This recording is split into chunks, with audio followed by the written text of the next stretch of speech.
The Claxe is one of my favorite weapons in Fortnite Save the World. It's a melee weapon that a lot of people have probably overlooked. I mean, it's a goofy antler-looking thing that the devs probably threw in as a joke, and honestly, that's what I thought for a lot of years. And then somebody convinced me to try it out, and it was actually insanely good. The footage you've been seeing is the loadout we're going to be using today, footage from later in the video. Totally rocking out, pretty good attack speed, crit damage. We're going for a bit of a hybrid build, I'll explain in a second. And this weapon not just does great damage, but the affliction is insane as well. Affliction got buffed later on in my time. I don't know if it was 2022 or 2021. I didn't mark the date because it was kind of a sneaky change. Epic didn't say anything about it. They just made Affliction way more damage. If you're paying attention to the footage here, you might be seeing that the residual Affliction damage is almost, if not more damage than the weapon damage itself. So it's not consistent for every weapon in the game. Certain stronger weapons like launchers have lower Affliction damage. ARs and SMGs I think are a bit more balanced, and melees pretty much double their damage with Affliction. Kind of. It's like their normal damage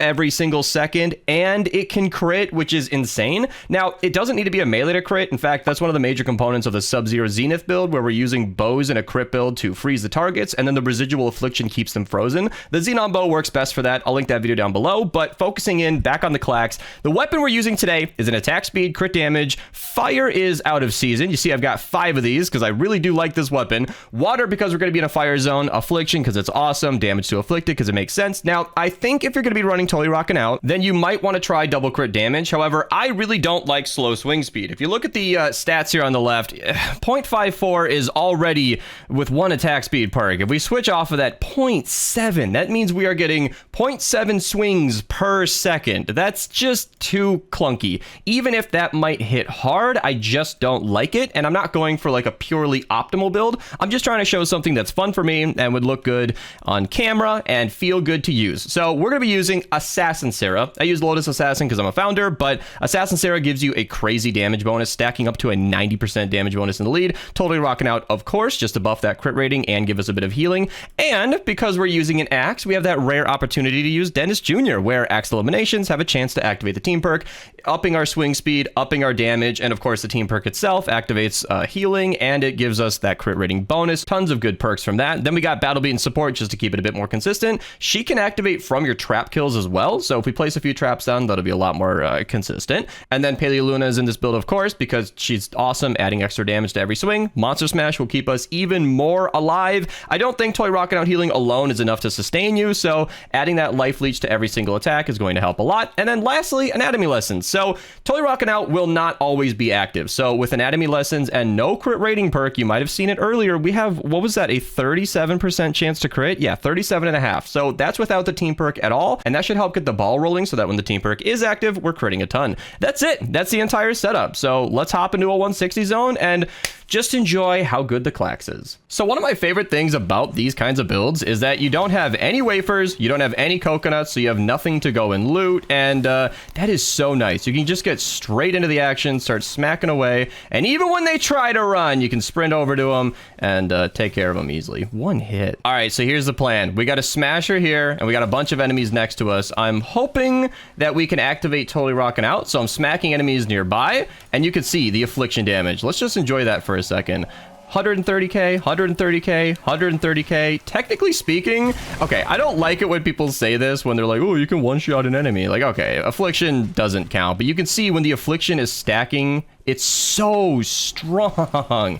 In theory, if you want to be technical, you can probably, quote unquote, one-shot most targets just by doing that. You hit them once and then they just die over time. It's really, really strong. So if you guys thought I was kidding in the intro by calling the Claxe a good weapon, you're probably seeing what I mean now. All right, we got another basic crowd of enemies here, but seeing as the Claxe is honestly this strong, I don't really think we need to bully any more 160 targets. We should oh my God, should probably just go get the defense started. But I will do one more thing. So I've been doing this in more videos recently. Because we have Paleo Luna, I know it's not going to be a lot, but it's a little bit. We should go find the health pylon because that will increase our health by 25%, and that's just 25% more damage coming from her, and that's a direct bonus. Plus, having more health health means you're less likely to die, and staying alive is great. In fact, I have done a lot of math on this subject, and for every second you are alive is another second that you're not dead in-game. I meant to mention this earlier, but because we never have any shield...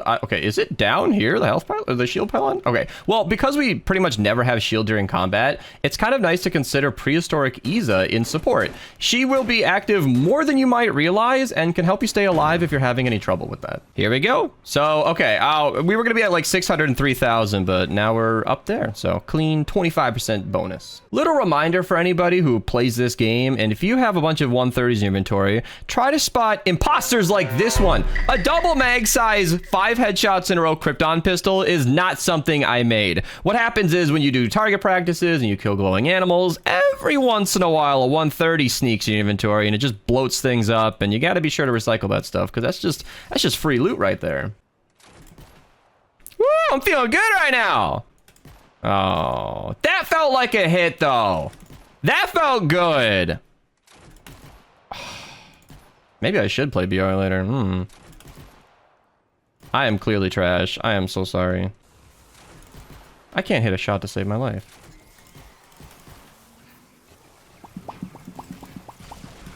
Ah!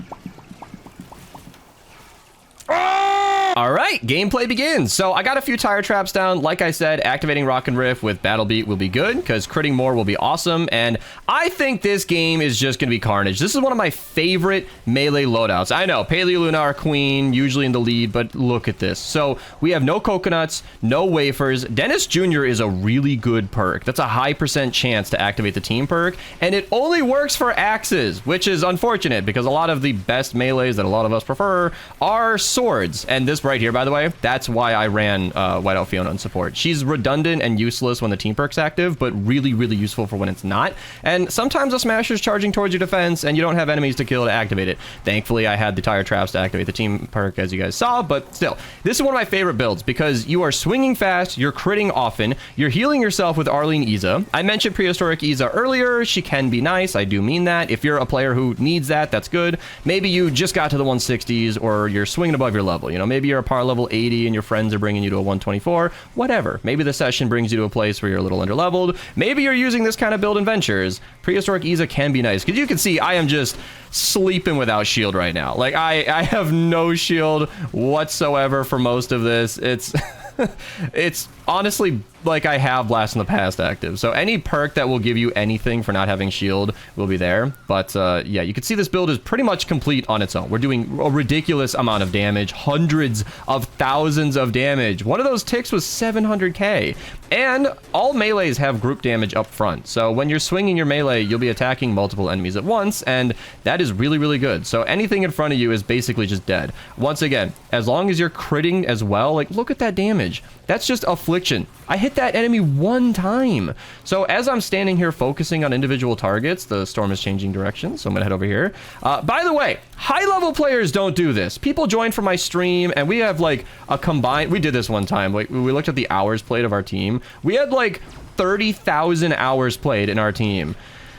So that happens on my stream, and we still lose missions. You know why? The storm shifts, and people don't put new traps down. Just put new traps down. It takes 2 seconds. And okay, my health comes from melee damage, so in the lower left, you can see I'm going up and up and up. And I'm not really profiting right now because of the beehives and the acid pools. So here's what I'm going to do. I'm going to take the 179 healing traps. Again, I'm not really trying to brag about resources or time played. What I'm saying is... healing traps can be farmed really efficiently. Like, you can get healing traps, and using them is important. And if you're an experienced player, it can be easy to, like, shrug off the difficulty of a mission and just not put new traps down. Put new traps down, you guys. So, especially, again, with Battle Beat, I want to have that in place. And let's flex the damage of this weapon again. Tire traps are activating Rock and Riff, and it's kind of crazy right now, but look at that damage. I mean, it's not the fastest smasher kill you've ever seen. I'm not comparing this weapon to the Discharger or the Pot Shot, but without Totally Rocking Out active, I soloed that smasher easily. That is the strength of this weapon. So satisfyingly strong. You just kind of move around him while he's attacking, and honestly, I could probably just let him go. I can just walk away. And when the storm shifted, I changed my mind and stopped talking about a different topic, but when I'm hitting these enemies over and over, I don't need to. I can probably probably just walk through, tag every enemy one time. Got help from a teammate. Ground pounder, by the way, insanely strong shotgun. That's not clickbait. That thumbnail down there says 3 million DPS, and it means it. That is a very, very good loadout. Link to that in the description down below. Ground pounder is one of my favorite weapons in the entire game. We're featuring the Claxe today because there are hundreds of weapons in this game, and I love so many of them. Like, there's just so much to enjoy in Save the World. If you used a different loadout every single time you played, you could, and you could have an awesome time doing that. And I'm gonna link my fun loadouts playlist in the description down below, or at least the ground pounder video will be attached to that playlist. So if you click it, that'll bring you to the playlist.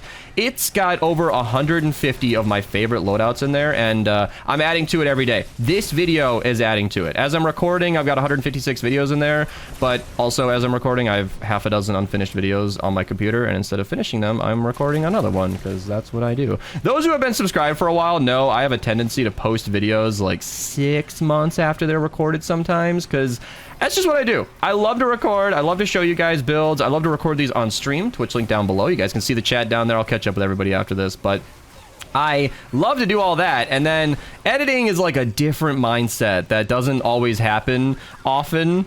And yeah, I'll sit on a video for months, or I'll record a bunch of videos and then new stuff happens. We get a new hero like Eternal Wanderer, or we get a new weapon set like the Primal weapons this time last year. I just, like, new things come up that I care a little more about, and then old videos like the Claxe. I mean, this weapon hasn't been changed in years, and I don't expect any updates to it. So realistically, this video doesn't need to go out or ever.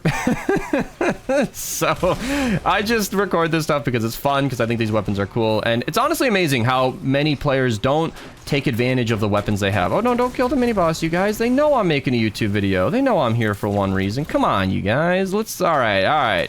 Mini boss damage. Let's see what we can do. So I'm not gonna have the team perk active so much, but yeah, honestly, pretty solid damage, but we could do better. What I was about to say is going to be so hilarious as I contradict myself in real time, is that you don't need to use the Storm King's Ravager. I've said it many times, like, it is the best melee in the game, but you don't require it to be effective in game. In fact, like, this is obviously going to be better for a mini boss, but the Claxe was handling it. The Claxe would have taken care of it just fine. So it's just cool to say that this base game weapon that can be easily achieved in missions, I see it in the missions regularly. This weapon comes around weekly, if not more.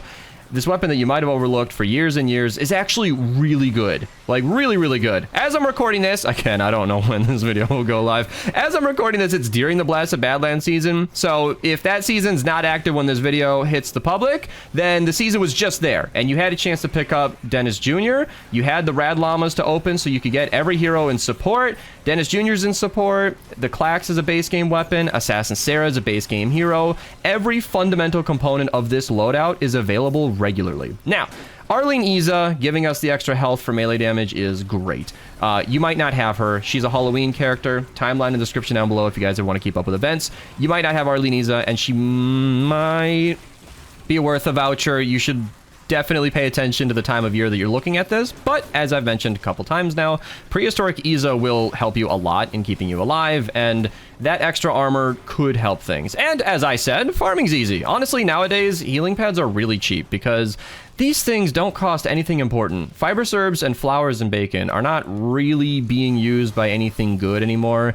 That used to be considered expensive because everything I just listed, besides the flowers, are gas trap resources, but gas trap hasn't been top dog in a long time, so yeah, healing pads are crafted out of materials that you probably aren't using that many of. So if you're ever low on health, just slap down a healing pad. It's super easy, barely inconvenience. By the way, 5 of these mist monsters going down like it's nothing. Like it's nothing. This weapon is so good. Here's 2 more, 7. Here, let's just keep on going. Keep on going. He was weak, doesn't matter. Wouldn't have slowed me down more than a couple of seconds. Propane tries to blow up, dies before it's too late. Oh no, right, Huskies are annoying. Let me just smack him once, and he's dead.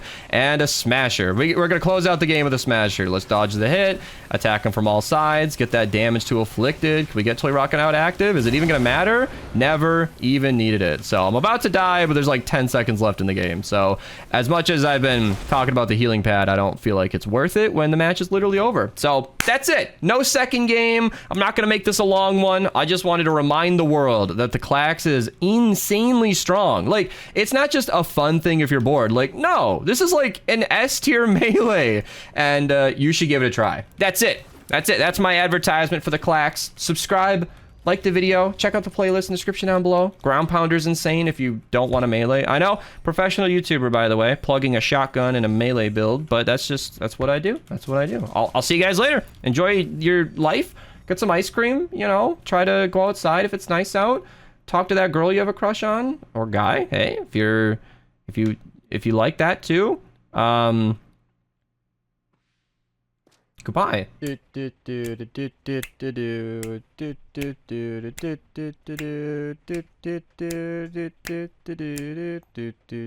then